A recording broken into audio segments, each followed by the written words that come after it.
How does inertia welding work? Basically, by forcing together pieces to be joined in such a way that rotary motion and pressure are converted into heat, which literally bonds the pieces into one part.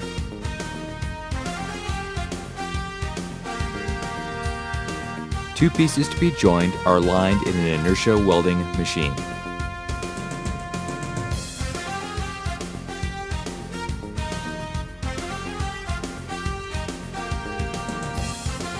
One piece is held stationary, the other is rotated rapidly on a spindle chuck attached to a flywheel.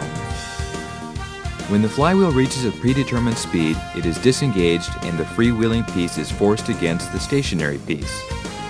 Friction between the parts heats the budding surfaces to forging temperature. Just before rotation ceases, the two pieces bond automatically. When the flywheel stops, the weld is complete.